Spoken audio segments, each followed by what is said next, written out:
Il est 7h48 sur Sud Radio et on vous explique ce matin le Téléthon qui encore cette année connaît un succès fou. Bonjour François Lamy. Bonjour. Vice-président de l'AFM Téléthon. Merci beaucoup d'être avec nous ce matin. Plus de 30 heures donc de Téléthon en 2025 qui s'achève sur un compteur extraordinaire. Plus de 83 500 000 euros qui ont été récoltés. Quelle a été votre première réaction en voyant ce compteur s'arrêter il y a quelques heures ?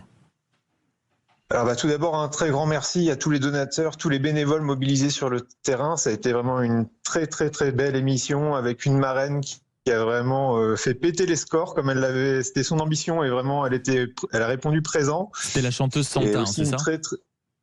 C'est la chanteuse Santa cette année, oui, qui vraiment a donné de sa personne, très dynamique. Et puis une très belle émission avec des témoignages forts, des témoignages de vie sauvée grâce au Téléthon.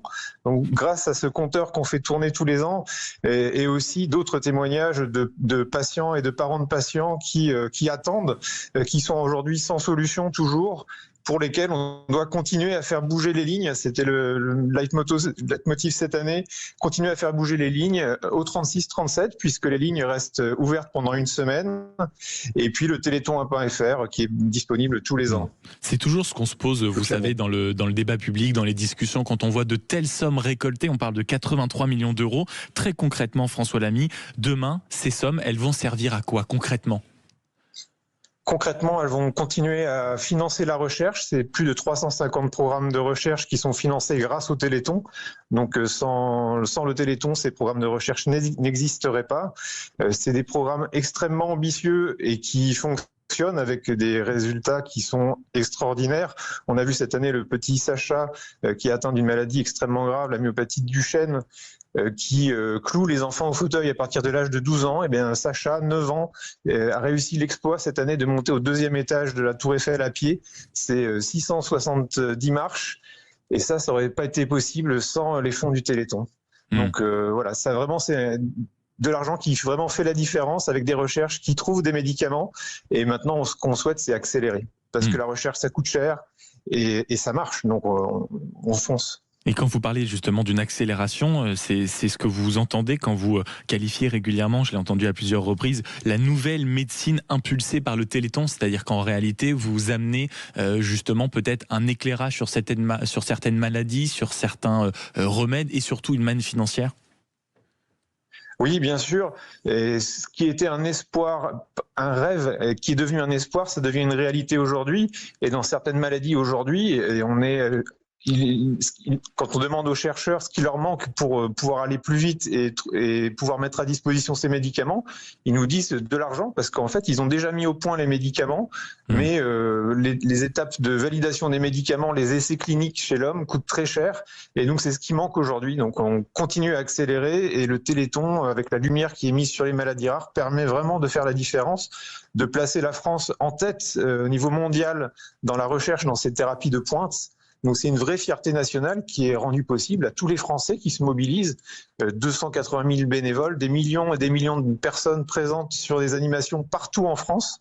Donc c'est une vraie fierté nationale que l'on doit avoir, une vraie réussite. Et ça, c'est grâce à tous. Tout le monde se rassemble pour le Téléthon et avec des résultats qui vraiment sauvent la vie des gens. François Lamy, je rappelle que vous êtes vice-président de l'AFM Téléthon. Ça fait combien de temps à peu près que le Téléthon existe ?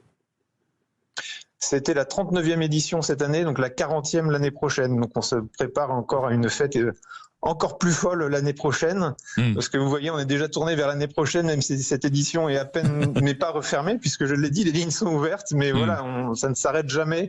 Et le combat continue, les familles sont toujours présentes. Vraiment, elles ont témoigné de façon bouleversante leur quotidien, leurs espoirs, leurs frustrations parfois, parce que quand c'est juste une question d'argent qui les empêche d'avoir ce médicament qui pourrait leur soulager leur quotidien, c'est une vraie frustration qui est exprimée. Alors bien sûr, les malades comprennent toutes les difficultés qu'il y a, tous les obstacles à franchir, c'est leur quotidien.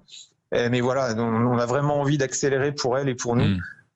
Et précisément, vous le disiez à l'instant, près de 40 ans d'existence. Ces derniers jours, ça a été plus de 30 heures d'antenne, des milliers de bénévoles partout en France. On l'a vu également via les dons, une mobilisation massive. Comment vous expliquez encore que cette mobilisation populaire ne faiblisse jamais? Parce qu'on pourrait se dire, avec la situation économique de la France, avec la situation personnelle également de beaucoup de Français, ils pourraient ne plus avoir autant de dons, ne plus avoir autant l'envie d'aider les autres, de se renfermer un peu sur soi.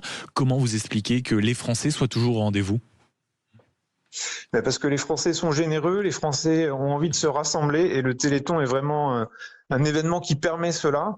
Et c'est également une cause qui parle à tous, puisque on parle de maladies rares, certes, mais au total, c'est 3 millions de personnes qui sont atteintes d'une maladie rare. Il y a plus de 7000 maladies rares qui existent, dont 95% restent sans traitement. Donc cette situation, c'est une situation qui est connue par beaucoup de Français. Tout le monde dans son entourage connaît quelqu'un atteint d'une maladie rare. C'est 1 personne sur 20 en France, donc c'est finalement pas si rare. Donc tout le monde est concerné. Et puis le Téléthon, c'est vraiment la fête. Si on circule en France pendant le week-end du Téléthon, c'est la fête dans tous les villes et villages de France. C'est un vrai bonheur de se rassembler avec les voisins, avec les amis pour faire la fête. Et en plus, on fait une bonne action parce que l'argent collecté va à une cause qui prouve que ça fonctionne et qui place encore une fois la France à la tête de cette recherche médicale vraiment de pointe. François Lamy, dernière question, parce que j'imagine au bout d'un moment que les prochaines heures, vous allez espérer pouvoir vous reposer un tout petit peu après l'adrénaline. Non, même pas parfait. Donc vous êtes sous adrénaline pendant encore plusieurs heures. Manifestations aujourd'hui. Oui, il y a des courses à pied encore, plein d'animations qui se poursuivent pendant tout le week-end et même le week-end prochain. Et puis, bon, je l'ai dit, les lignes restent ouvertes au 36-37 pendant une semaine. Le téléthon.fr, c'est toute l'année. Et puis, nous, on travaille toute l'année, on s'arrête jamais. Et vous savez, en tant que vice-président et tous les membres du conseil d'administration de l'AFM Téléthon sont eux-mêmes soit malades, soit parents de malades, ce qui est mon cas. Mon fils est atteint de myopathe du chêne. Donc, le Téléthon, pour nous, c'est toute l'année.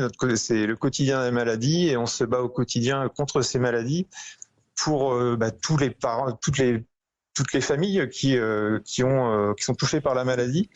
Donc ça ne s'arrête jamais. Donc ça ne s'arrête jamais et des lignes qui sont ouvertes, vous l'avez dit, pendant encore une semaine, le 36-37. Merci beaucoup François Lamy, vice-président de l'AFM Téléthon, d'avoir été avec nous ce matin.